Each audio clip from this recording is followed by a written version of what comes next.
আজকে তুমি বিবি তামাশায় পড়িয়া তালে পরে দাড়ি কাটবা, বেপরদায় চলবা, কিন্তু তুমি বিপদে পড়িয়া দেখো তোমার কলিজার বিবিও তোমার আপন থাকবে না। মরা লাগবে না, খালি একটু অসুস্থ হইয়া 10 দিন বিছনায় থাকো, টের ভাইবা তোমার কলিজার বউয়ের মোহাব্বতের পার্সেন্ট কত। বউরে টাকা দিলে আলহামদুলিল্লাহ, না দিলে নাউজুবিল্লাহ। ঠিক নেই? কোটি কোটি টাকা কামাই করো, বউয়ের জবানে হাসি নাই, শুকর আদায় করে না। দিতে দিতে স্বামী ফকির হয়ে গেল, কয় না আর দিও না, হয় না আরো দাও আরো দাও।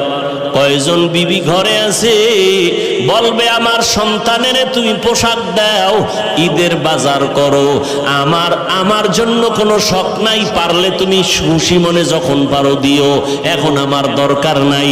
তুমি দাঁড় কইরা কোনো পেরেশানি মাথায় নিবা না। এমন বিবি যারা পাইবা তুমি জান্নাতের ঘেরান নিয়ে কবরে যাইবা। আমগো আম্মা জানেরা স্বামীরে ফকির বানাইতে পারলে খুশি, পেরেশানি হুদা জায়গায় একটা টেলিফোন করে কবে কই আছো, কয় এখানে আছি, তাড়াতাড়ি আইও, ভেজাল। কি বিষয়ে দৌড়ায় গেছে, এদিকে একটা জরুরি মিটিং, এক প্যাচ লাগাইয়া দিছে টেলিফোন দিয়া, বাসায় গিয়া খায় এই আমার মাথাটা ঘুরায় তো এখন ভালো হয়ে গেছে।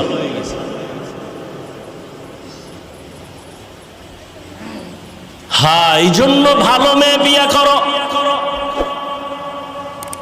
ধৈর্য বড় দামি একটা সম্পদ। ধৈর্যের পাহাড় পৃথিবীতে স্থাপন করে গেছেন ও পর্দার আড়ালের আম্মা জানেরা। ইতিহাস ভালো করে পড়ো। কয়েকদিন আগে আম্মা জানদের ধৈর্যের পরীক্ষা গেল। কোরবানি করেছো, মা হাজেরা আলাইহিস সালামের ইতিহাস তোমার সামনে চলে আসছে। ইসমাইল নবীর মা কেমনে সন্তানটারে বাবার কাছে ছুরির নিচে দিয়া দিল। দুনিয়াতে 80 বছরের পরে বাবা ইব্রাহিম একটা সন্তান পাইছেন, ইসমাইল। আদরের বিবি হাজেরা আলাইহিস সালাম বাচ্চা পাইয়া বাবাই খুশি, আল্লাহর অর্ডার হয়ে গেছে, এখন আর কাছে রাখা যাবে না।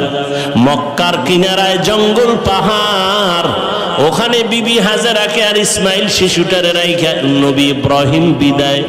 আম্মা জান হাজেরা কয় ও পয়গম্বর, আপনি যেখানে রেখে যান আপনি কই যান? কয় আমি বাড়ি চলে যাই। কয় বিষয়টা কি? এখানে মানুষ